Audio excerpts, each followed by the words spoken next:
오늘 우리에게 주신 하나님의 말씀은 구약 성경에서 봅니다. 구약 성경 796쪽 욥기 35장 8절 하반절을 장성 목사가 풀어서 번역한 연역본으로 봉독합니다. 내 의는 인간들이나 유익하게 할 뿐이니라. 아멘. 오늘 우리는 성령님 아래 성경 위에 하나님의 말씀을 듣기를 원합니다. 오늘 여러분들이 주목하실 설교 제목은 의의 한계입니다. 또는 의로움의 한계라고도 이렇게 쉽게 또 다시 번역할 수도 있겠습니다. 오늘 우리들이 인생을 살아가면서 여러 가지 일들이 있습니다. 그런데 우리들의 인생을 해석하도록 도와주는 책이 성경책입니다. 그러니까 우리들이 성경이 없다면 오늘 우리들은 그냥 인생을 살아갈 뿐일 것입니다. 그런데 우리에게 하나님의 말씀인 성경책이 있어서 우리 인생을 돌아보고 우리 각자를 돌아보게 한다 하는 것을 여러분들이 늘 상기하셨으면 좋겠다 하는 생각을 가져봅니다. 이 세상에 수많은 종교가 있고 이 세상에 수많은 철학이 있고 이 세상 사람들 인구수만큼이나 각자가 갖고 있는 소신이 있습니다. 이것에 대해서 하나님은 명명백백하게 말씀하십니다. 이 세상이 있는데 이 세상을 지은 창조주가 있다면 그가 이 세계에 대하여 피조 세계에 대하여 하고 싶은 말씀이 있지 않겠느냐 하고 우리들에게 일깨움을 줍니다. 하나님의 존재 내지 창조주의 존재를 부정하는 사람들은 그러하기에 철학으로 빠져들 수밖에 없습니다. 오늘 우리에게는 하나님의 계시인 성경이 있고 하나님의 계시인 복음이 우리들에게 있다는 것이 우리를 늘 감격스럽게 합니다. 그런데 이것이 늘 일상적으로 우리들에게 적용되지 못하는 것은 또한 우리들의 취약점이라 아니할 수 없습니다. 오늘 우리들이 욥기를 보게 되면 욥기에는 가장 중요한 등장인물이 사탄이 있고요. 그 다음에 물론 또 하나님 계시지만 하나님은 등장인물이라고 말하기에는 좀 거북스러운 면이 있습니다. 그래서 사탄이 있고요. 그 외에 욥이 있고요. 욥의 세 친구가 있는 것을 우리들이 잘 압니다. 욥의 세 친구는 흔히 욥을 비난했다 이렇게 알려져 있습니다만은 그렇게만 말하기에는 욥의 세 친구가 펼쳐진 논지가 그렇게 간단하지 않다 하는 것을 여러분에게 먼저 말씀을 드려야 되겠습니다. 그래서 욥기의 전개 상황을 보면 욥이 고난을 당하고 고난을 당한 그 욥을 이제 욥의 절친 세 명이 찾아오게 됩니다. 그들은 욥과 신학적인 논쟁을 하게 되는데 그 논쟁의 주제는 이겁니다. 네 죄를 내가 알렸다. 네가 뭔가 하나님 앞에 잘못한 것이 있었기 때문에 오늘날과 같은 불상사가 생긴 것 아니냐. 그런 취지도 있고요. 그러면서 그 세 사람이 각기 다른 각도에서 인생을 조망하고 또 세상사를 들여다볼 수 있는 어떤 안목을 우리들에게 제시해 줍니다. 그래서 저는 욥기를 읽는 분들이 욥에 대한 비난이라고 하는 선입견을 잠깐 내려놓고 욥의 친구들이 하는 얘기를 조금 귀담아 들으면 거기서 훨씬 얻을 것이 풍부할 것이다. 저는 개인적인 소견으로는 그렇습니다. 그런데 일부 보수 신앙을 가진 이들은 욥의 세 친구의 그 언설에 대해서 그다지 높은 평가를 내리지 않을 뿐더러 이걸 그냥 분리수거하기 위해서 내다버릴 쓰레기 정도로 취급하는 어떤 흐름이 있는 것도 일부 사실입니다. 그런데 여기에 욥의 세 친구 말고 또 등장인물이 하나 나오게 됩니다. 엘리후라는 사람입니다. 엘리후는 오늘 본문에서 그 이름이 나오지는 않습니다만 오늘의 본문은 엘리후라고 하는 사람이 한 말입니다. 엘리후가 누구냐? 최소 율법사였고요. 그리고 최대로 이 사람을 추정해 보면 선지자였을 거로 짐작이 됩니다. 네, 엘리후의 말 하나하나에는 무게가 있고 깊이가 있고 넓이가 있고 높이가 있습니다. 그의 말 하나하나 버릴 만한 것이 하나도 없다 하는 것을 이렇게 저는 성경을 반추하면서 늘 되새기고 있습니다. 이 욥기 35장 8절은 조금 긴데요. 상반절은 제가 잘랐습니다. 이제 오늘 우리들이 그거 거론 안 할 거기 때문에 욥기 35장 8절은 좀 길다. 상반절은 잘랐다. 하반절만 집중하기 위해서 이랬다 하는 것을 여러분들이 기억하면 좋겠습니다. 저는 성경을 읽다가 어떤 구절이 탁 하고 걸리게 되면 그걸 제 개인적으로 뭐라고 부르는고 하니 정거장이라고 부릅니다. 그러니까 저는 그 성경을 읽다가 어떤 구절이 제 마음을 치거나 생각을 치게 되면 저는 정거장을 또 만났네 그렇습니다. 그래서 어떤 성구의 정거장에서는 제가 석 달을 지내기도 하고요. 어떤 성구의 정거장에서는 30년을 지내기도 합니다. 그러니까 어떤 성구에서 제가 오래도록 이렇게 머문다 하는 건 그 성경이 이렇게 내포하고 있는 얘기가 만만치 않아서 쉽게 이렇게 정리될 수 없는 거다 하는 의미가 이게 제게는 있습니다. 그래서 저는 그거를 성구역 혹은 쉽게 정거장이라고 부르는데요. 그래서 그런 구절들이 있습니다.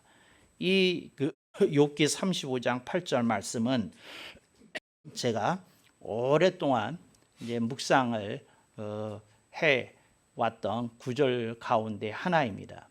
이 구절이 특별히 제게 걸리게 된 이렇게 얽힌 설화가 제게는 하나 있습니다.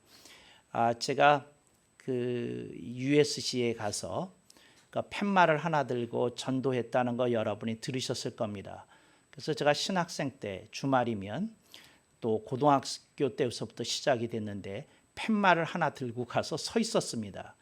근데 아마 이렇게 전도한 사람은 어쩌면 제가 세계에서 최초가 아닌지도 모르겠습니다. 어떤 팻말을 들었느냐 하면 영어로 작은 팻말인데 Ask me, 저한테 물어주세요. 그러고는 이렇게 들고 있었어요. 그러니까 이제 그 말 속에는 어떤 게 있었느냐 하면 당신이 종교에 대해서 궁금하십니까? 제 생각도 한번 들어봐 주세요. Ask me. 당신이 인생에 어려운 문제가 있습니까? 제가 혹시 도움이 될지 말을 할지도 모르지 않습니까? 근데 저는 대화하고 싶습니다. Ask me. 이렇게 그 팻말을 들고 있었어요. 근데 그 팻말을 들고 있었는데 어느 날 어떤 사람이 저를 눈여겨보고 이렇게 쳐다가요. 그런데 눈여겨보고 가는데 그 사람이 이렇게 점심 시간 때 이렇게 점심 먹으러 가면서 이렇게 갑니다. 저는 전도할 때 늦은 점심을 먹었어요. 왜냐하면 그 대학생들이 대부분 클래스 시간을 잊지 않습니까? 이제 그러다가 언제 다 쏟아져 나옵니까? 점심 시간 되면 점심 먹으러 나오니까 저는 늦은 점심 먹을 생각하고 점심 시간에 이제 그걸 들고 있었던 거죠. 그래서 운 좋은 사람 만나면 점심을 이제 공개받기도 하고 또 제가 점심을 사주기도 하고 그러면서 사람들과 흔히 대화를 나눴습니다. 그런데 그때 어떤 동양인 애가 한 사람이 저한테 찾아왔어요. 근데 그 눈여겨본 사람입니다. 그런데 이제 알고 봤더니 비엔나미스, 베트남 사람이었어요. 근데 영어를 유창하게 하는 사람이었는데 그 사람이 한자를 알더라고요. 그래서 저는 그 베트남어가 그때 이 사람하고 대화하면서 그 한자어가 그 한국어만큼 단어에 많은데 그걸 그냥 로마자로 표기해서 되어 있는 부분이 엄청 많다는 걸 그때 처음 알았어요. 그러면서 이제 한자로 이렇게 쓰면서 얘기를 하는데 뭐라 그러냐면 법구경을 아느냐고 이제 저한테 묻는 겁니다. 그 불경 가운데 법구경은 우리 그 성경의 잠언 같은 책입니다. 아주 인생에 대한 소중한 가르침이 많이 있습니다. 근데 그 사람하고 이제 그 런치를 같이 하면서 이제 대화를 나누게 되는데 벚구경을 하느냐. 그래서 제가 하는 말이 한 번은 읽어봤다. 그랬더니 하는 말이 벚구경이든 잠언이든 모두 인생의 바른 길에 대해서 얘기해 주는 것 아니냐. 그런데 너는 왜 하필 기독교여야만 된다고 예수님만 믿어야 된다고 그렇게 얘기하느냐. 그건 네가 편협한 생각이 아니냐. 그래서 나는 너를 보고 일주일 동안 보다가 이제 말을 거는데 네가 안타깝다. 그런 생각을 그걸 저한테 나누어 주었어요. 근데 그때 제가 영어 성경을 이제 갖고 있었는데 제가 얘한테 무슨 말을 해줄까 그러다가 욥기의 이 구절이 생각이 나는데 죄송해요. 제가 성경 암기를 잘 못합니다. 그래가지고 이 구절 찾느라고 하여튼 10분은 읽었던 것 같아요. 욥기를 25장이었나 30장이었나 그러고는 내내 읽다가 이 구절 찾았어요. 그래서 제가 베트남 사람에게 읽어주었던 구절 욥기 35장 8절입니다. 내 의는 인간들이나 유익하게 할 뿐이니라. 이게 무슨 말입니까? 사람들이 살아가는 모습이 다른 사람에게 패기지지 아니하고 다른 사람에게 유익을 주고 그리고 내 삶의 꿈을 이루면서 가는 삶 정도에 머물러 있는 것 아니냐 이렇게 얘기를 하면서 이런 얘기를 했어요.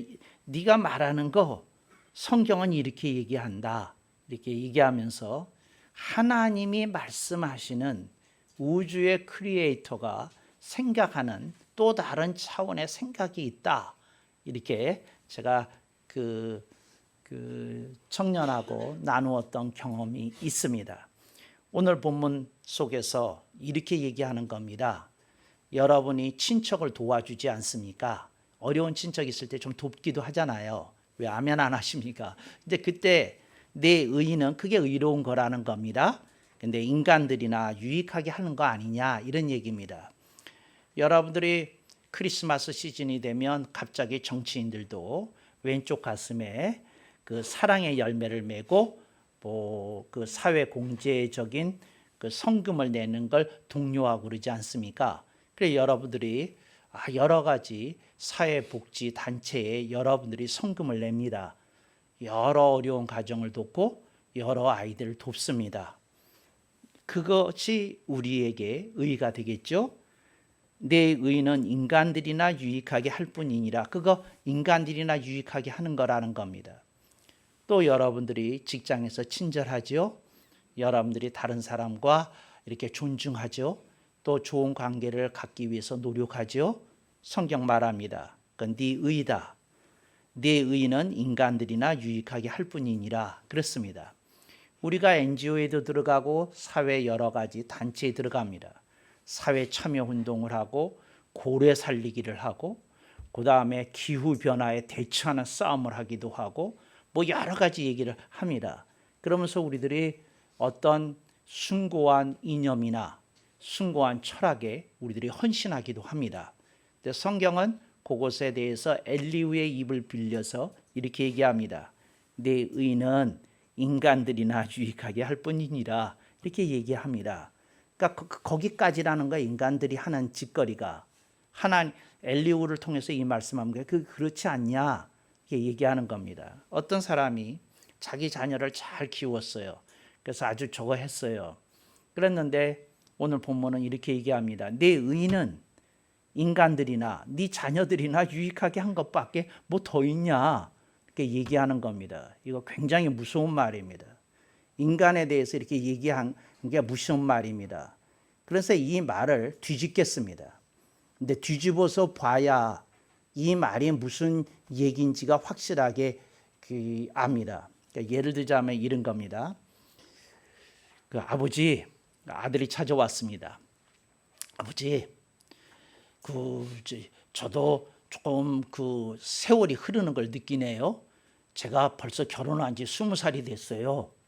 그리고요, 아버지 아시잖아요. 제가 속도 위반해서 아들 낳은 거. 근데 그놈이 군대 가게 됐대네요.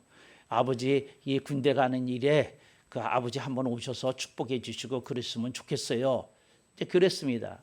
그래서 이제 그 손자가 군대 가는 길에 이제 그 승합차를 이제 타고 같이 이제 그 이병소입니까? 이제 그리로 이제 가면서 이런저런 이제 대화를 이제 부자간에 나누게 됩니다.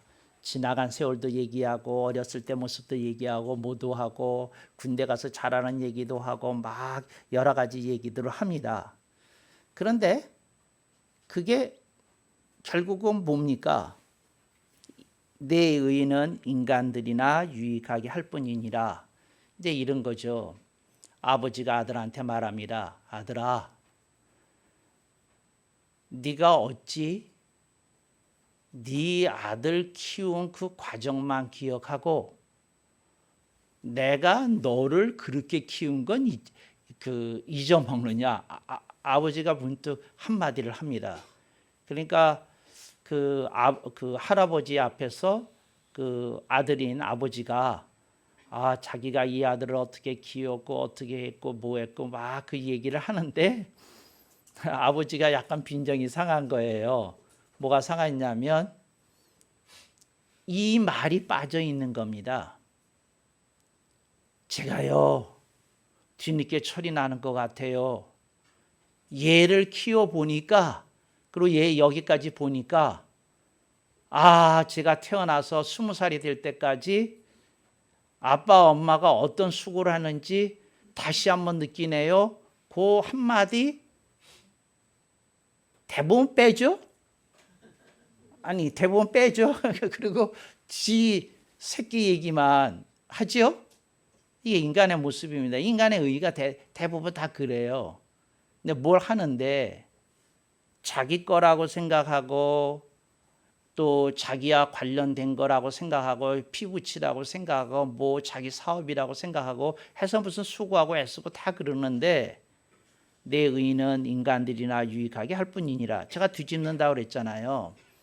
지금 하나님이 엘리후의 말을 통해서 굉장히 경건하게 얘기하시는데 하나님 확 뒤집어서 이 얘기하시는 중입니다. 네가 나한테 해준 게 뭐 있냐? 네가 나한테 해준 게 뭐 있냐? 다 너를 위해서 했지. 네가 인생을 살아도 너를 위해서 살았고 네가 눈물을 흘려도 너를 위해서 흘렸고 네가 괴롭다 그래도 너를 위해서 괴로웠지. 네가 언제 나 한번 생각을 하고 괴로울 거다 저럴 거다 그 생각해 본 일이 있느냐는 겁니다. 생각해 보는 일이 없어요. 생각해 보는 일이. 가끔씩 가정이 위기에 마친 사람들이 저한테 상담하러 옵니다. 그런데 그때 이제 얘기하는 내용이 이래요.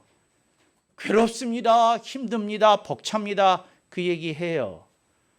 근데 이게 인간의 못돼 먹은 건데 뭐가 못돼 먹은 거냐면 자식이 부모에게 자기가 힘든 얘기를 할 때에 자기가 얼마나 힘들다는 얘기를 할 때에 그 자식이 뭘 깨닫지 못하고 있느냐면 그걸 듣는 부모도 또한 가슴이 미어지고 그 부모 자신도 아득해지고 무너져 내린다는 걸 하소연하는 당사자는 모르고 있어요. 여러분들이 아픈 문제를 가지고 제게 오면 저는 어떻게 강 건너에서 들을 것 같습니까? 그렇지 않으면 저도 여러분 얘기를 들으면 참 아득해지고 가슴이 먹먹해지고 무너져 내리고 여러분만큼 힘들 거라는 생각은 안 하십니까? 근데 인간이라는 게 이래요. 의로움이라는 게 자기가 힘들다고 그래도 거기까지예요. 자기가 힘들다는 거. 근데 다른 사람이 힘들 수 있겠다. 목회자도 힘들 수 있겠다. 우리 부모님도 힘들 수 있겠다. 내 주변에 있는 내 자녀도 힘들 수 있고 내 친구도 힘들 수 있고 그 생각까지는 안 하는 거예요. 이 인간의 의의가 거기까지예요. 거기에 머물러 있는 거예요. 근데 거기 더 나아가서 엘리야는 중요한 얘기를 하는 겁니다. 네가 힘들면 하나님이 힘들 거라는 거 생각해 본 일이 있냐? 네가 눈물을 흘리면 주님이 우실 거라는 생각해 본 일이 있냐? 네가 힘든 데 빠져서, 네가 괴로운 데 빠져서 네 인생만 중요하다고 그러고 있지 않냐? 하나님 말씀하시는 겁니다. 자기에게 빠져 있어가지고 인간의 이름이 거기까지라는 거예요. 하나님이 우리를 지으신 분이신데 하나님이 당신의 호칭을 우리에게 가르쳐 주셨어요. 예수님 통해서. 물론 예수님 오기 전에 구약에도 그 호칭이 나옵니다만 아버지라고. 그게 무슨 말이냐면 아버지는 자녀의 고통과 단절될 수 있는 사람이 아니에요. 어떻게 단절이 되겠어요? 자녀가 힘들다는데, 괴롭다는데. 그게 아니잖아요. 근데 하나님이 이렇게 물으시는 겁니다. 네가 의로움을 가지고 네 얘기를 하고 인생을 살아가는데 하나님이 힘들 거 생각해 봤냐? 하나님께 네가 어떤 인생의 모습으로 살았는지 네가 좀 돌이켜 본 일이 있냐? 좀 돌이켜 봐야 됩니다. 돌이켜 봐야 됩니다. 어떤 분이 그 치매에 걸리셨다가 이제 돌아가시게 됐는데 그 희한한 일이 벌어졌어요. 갑자기 제정신이 돌아온 거예요. 그러니까 돌아가시기 한 30분 전에 제정신이 돌아왔어요. 제정신이. 그러니까 정신이 맑아졌어요. 갑자기. 그러니까 맑아졌는데 이분이 하는 거예요. 야, 내가 이게 정신이 돌아온 것 같다. 이분 얘기입니다. 그러면서 그런데 이게 왜 보이냐? 이러시는 거예요. 힘도 없으신 분인데. 그런데 무슨 얘기를 하는 거냐면 어렸을 때 자기가 학교 갔다 왔는데 엄마가 이 부뚜막에서, 부뚜막 아십니까? 그 아궁이가 있고 밑에 장작 넣어서 떼는 그런 그 재래식 그 부엌을 그 이제 부뚜막이라고 그러는데 그 부뚜막에 어머니가 그 앉아 있으면서 이제 이렇게 그 아궁이에 장작도 지피시고 또 뭐 이렇게 지켜보시면서 그걸 앉아 계시다가 엄마가 배고파요. 그랬더니 엄마가 그러냐? 아유, 우리 아들 얼마 배고프겠냐? 밥은 조금 기다려라. 근데 고구마는 됐을 거다. 그러고는 소뚜껑을 열고 그 속에서 고구마 하나 이렇게 꺼내주면서 이렇게 찬물하고 함께 주면서 야, 이거 뜨겁다. 이거 살살 먹으라 그러면서 껍질 벗겨주시고 이렇게 종이 같은 거로 신문지 같은 거로 뭐로 감싸 주시면서 이렇게 건네주던 그 대목이 이렇게 보이더랍니다. 그 대목이 그 돌아가시는 분이 그 75세나 된 분이 돌아가시는 판인데 그게 왜 보였는지. 그래서 눈물을 지으면서 이런 얘기 하더랍니다. 내가 그동안 나만 생각하면서 살아온 거 알겠다. 이번 대학 교수였고 사람들에게 존경받는 사람이라고 그러면서 사던 분이었는데 돌아올 때 그 그림 하나 보면서 생각이 든 거예요. 내가 나만을 위해서 살았구나. 그리고 한참 울다가 돌아가셨답니다.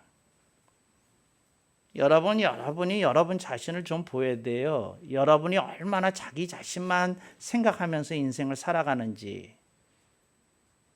울어도 여러분 자신 때문에 울잖아요. 여러분이 악소리를 내도 여러분 자신이 힘들다는 것 때문에만 그러고 살잖아요. 하나님과의 관계 속에서 나 자신을 좀 봐야 되는데 내 의의는 인간들이나 유익하게 할 뿐이니라. 내 의의는 인간들이나 의롭게 하는 거지 네가 무슨 뭐 한 게 하나님께 무슨 도움이 된 게 있냐 그 얘기죠. 제가요 제일 싫어하는 것 중에 하나가 목회에 성공한 목회자의 거들먹이 제가 보기가 싫습니다. 근데 이렇게 목회자들 제가 열심히 보거든요. 매너는 겸손해요. 근데 어깨에 써 있어요. 거들먹이라고. 저는 그런 거 볼 때마다 저거? 그래서 저는 가끔씩 저희 교회가 알차게 성장하고 있는 것에 무척 감사합니다. 저도 대교회 됐으면 제 어깨에 훈장처럼 거들먹 이렇게 써 있지 않겠어요? 왼쪽에는 거, 오른쪽에는 먹, 목 뒤에는 들, 그래서 거들먹 이러고. 그러니까 들 그러니까 딱 사람들 앞에서 고개 들어야죠. 뭐 이런 거 생기지 않았겠어요? 의로움이라는 게 그런 거 아니냐? 하나님 앞에 보여준 진실하고 자기 자신이 정말 하나님 앞에 정말 고개 들 수 없고 내세울 게 없는 미약한 죄인이라고 하는 그런 철저한 의식이 우리들에게 있느냐? 어찌 다행 그리스도의 보혈을 만났어. 그 대속의 은총 속에 우리들이 구원을 받았는데 그 감격이 우리 속에 생동해야 되는 건데 내 의의는 인간들이나 유익하게 할 뿐이니라 네가 예수 믿다고 자랑하냐? 다 인간들이나 그런 건 아니냐? 정신 차려서 무엇이 의미인지를 깨닫고 살고 그래야 되지 않느냐? 막 그랬어요. 찰스 디킨스가 쓴 가장 유명한 단편 중에 하나가 크리스마스 캐롤입니다. 여러분이 그 중에 나오는 스크루지 영감 얘기가 나옵니다. 제가 스크루지라는 그 단편 그 시나리오를 쓴 일이 있습니다. 미국에서 교회에서 그거 선극하기 위해서 쓰는 거 있는데 거기에 이제 이런 대목이 나와요. 스크루지 영감이 나이가 90세가 되어서 이제 죽게 되었어요. 그러니까 거의 죽을 나이쯤 되었어요. 그래서 스크루지 하고 그 조카하고 이제 대화를 나누게 되는데, 삼촌 이제 그 죽을 날을 대비하셔야죠. 스크루지가 대답합니다. 제가 쓴 시나리오에 스크루지가 이렇게 대답합니다. 나는 크리스마스 캐롤 사건 이후로 매일같이 죽음을 예비하면서 살았단다. 무슨 얘기인지 아시죠? 그렇게 살았다는 거죠. 죽음이 두렵지 않습니까? 스크루지 영감이 얘기합니다. 내 가슴이 사랑으로 뜨거운데 내가 외롭지 않은데 내가 어찌 죽음이 두렵겠느냐? 그런 얘기를 하는 대목이 있어요. 여러분, 크리스마스가 갖고 오고 있잖아요. 가끔 이 생각해 봐야 됩니다. 내가 얼마나 많은 사람의 가슴을 따뜻하게 해주고 내가 얼마나 많은 사람에게 예수 그리스도의 복음으로 저들의 인생이 뜨거워질 수 있게 해줬는지 여러분들이 그거 좀 살펴봐야 됩니다. 그 뜨거운 사랑이 여러 가슴 속에 있으면 인간의 의가 아니라 그리스도의 의가 우리 주변에 이렇게 편만하게 될 것이라고 저는 분명히 믿습니다. 사람이 굉장히 이상한 동물이에요. 제가 동물이라는 말을 하는 이유는 뭐냐면 사람이 밑으로 내려가면 동물과 같이 비슷해져요. 그런데 위로 올라가면 천사와 비슷해져요. 그래서 인간을 누가 저한테 묻는다고 그러면 동물과 천사 사이에 낀 존재, 이게 제가 인간의 모습을 보면서 느끼는 겁니다. 정말이에요. 여러분들이 그런 인생의 그 여러 가지 그림을 보지 않습니까? 어떤 사람이 눈이 핏발쳐가지고 악을 막 쓰는 모습을 보면 갑자기 코브라가 연상되지 않습니까? 입을 쫙 벌리고 독을 팍 뿜어내면서 막 이러고 있는 거. 그러지 않아요?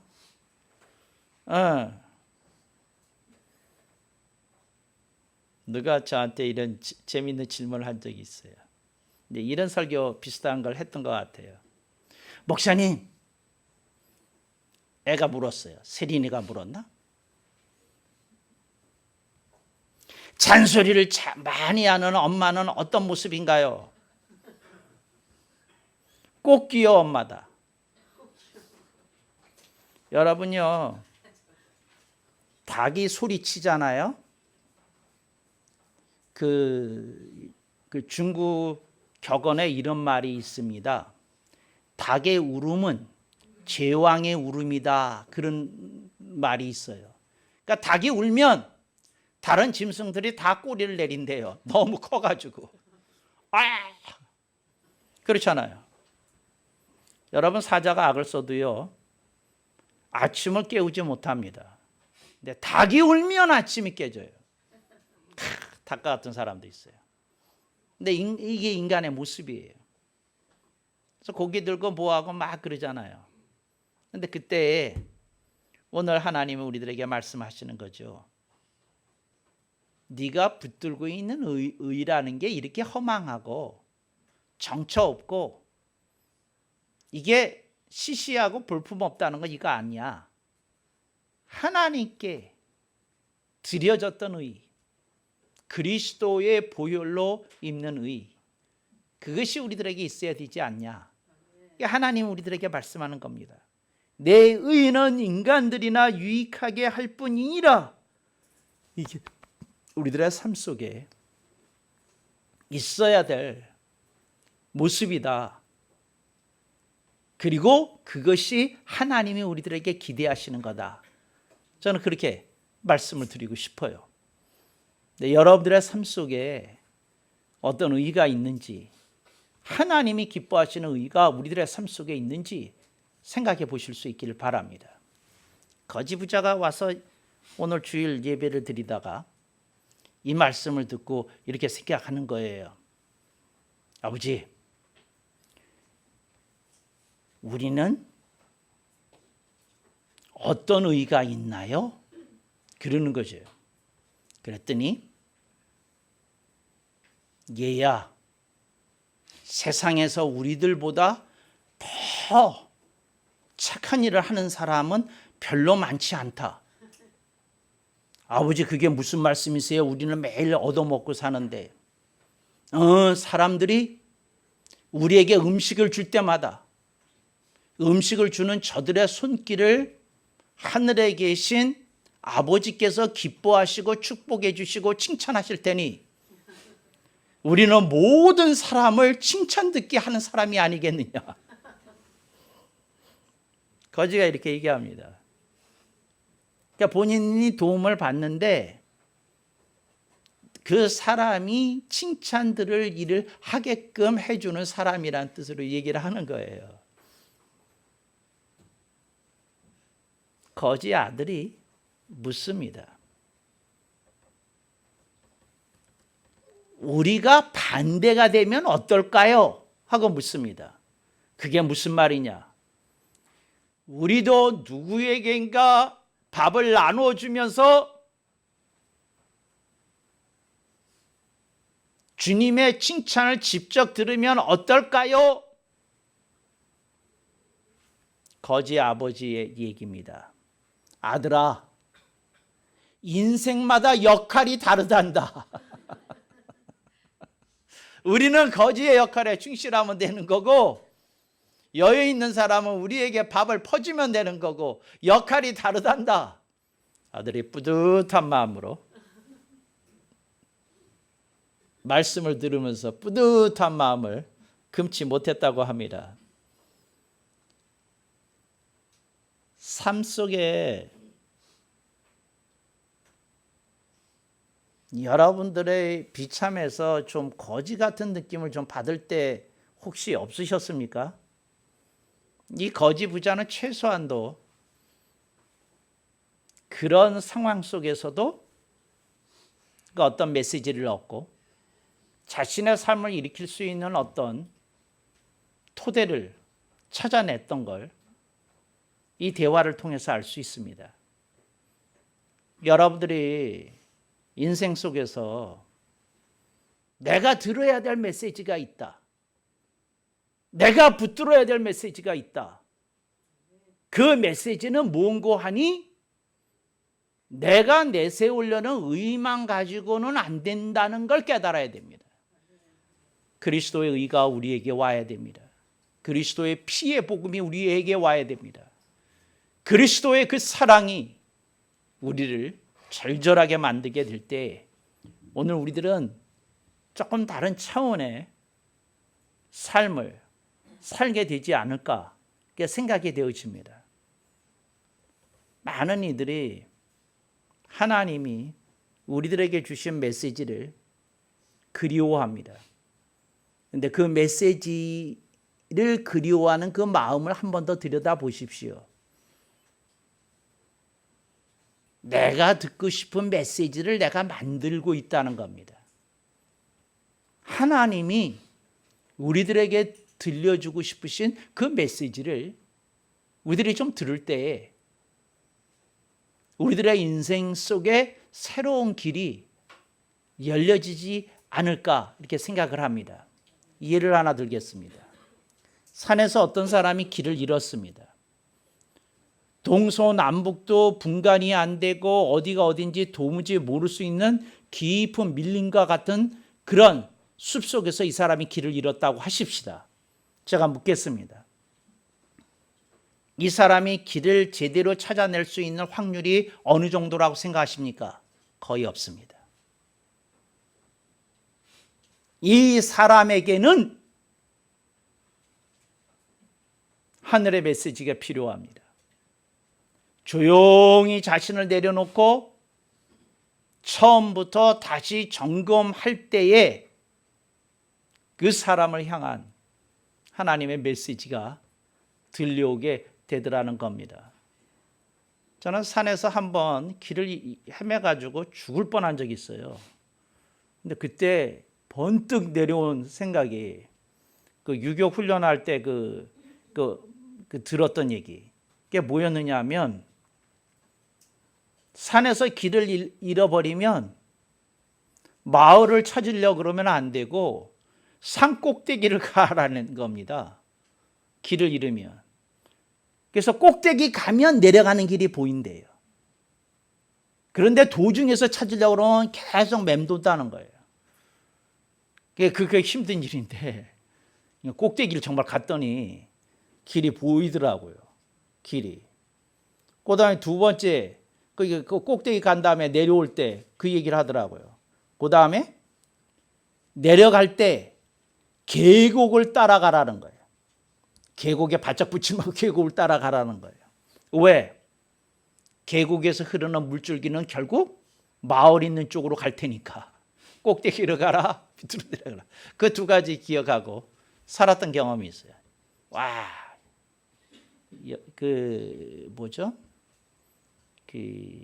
군대에 있을 때 30일 휴가를 주잖아요. 그때 무슨 마음을 먹었는지 통째로 30일 휴가를 다 냈어요.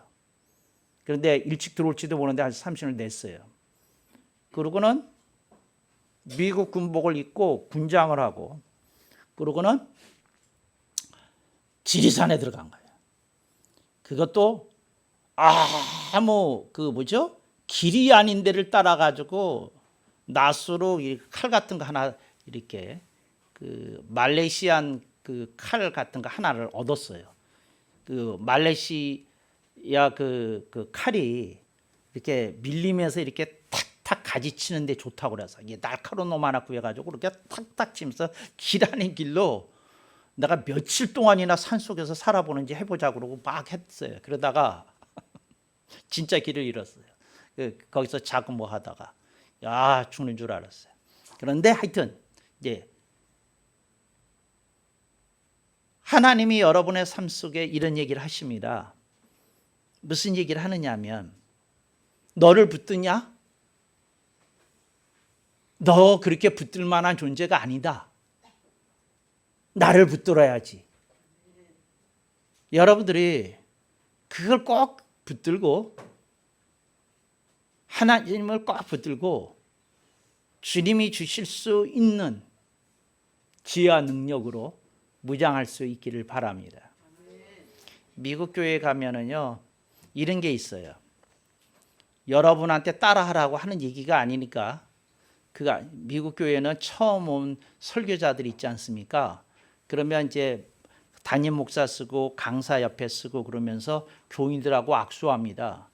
근데 이 남부에 있는 미국 교회를 가면은요, 지금도 그런지는 몰라요. 근데 그때는 그랬어요. 뭐냐면 악수를 하는데 이렇게 뭐 5달러짜리, 10달러짜리, 1달러짜리 이런 걸 이렇게 꼭꼭 이렇게 접었어요. 딱지처럼. 접은 걸 악수하면서 줍니다. 악수하면서 줘요. 제가 나중에 씌워보니까 그 교회에서 준 강사비보다 훨씬 더 많아요. 은혜 받았다 그러면서 이렇게 줘요. 이렇게 주는데 어떤 사람은 쪽지를 줍니다. 거기다가 자기가 이렇게 했던 그 쪽지를 줘요. 근데 제가 한 번에 설교하고 나가는데 그런 쪽지를 받았어요. 쪽지에 이런 말이 써 있더라고요. 여러분, 은혜를 받았어요. 아, 새파란 젊은 목사예요. 그런데 여러분이 그 사람에게 은혜 받았습니다. 그리고 무슨 격려의 말을 해주고 싶어요. 그분이 저한테 써줬던 말 지금도 기억하는데 이렇게 써 있었어요. 딱 2마디. Keep going. 오늘 모습 보이니까 좋습디다.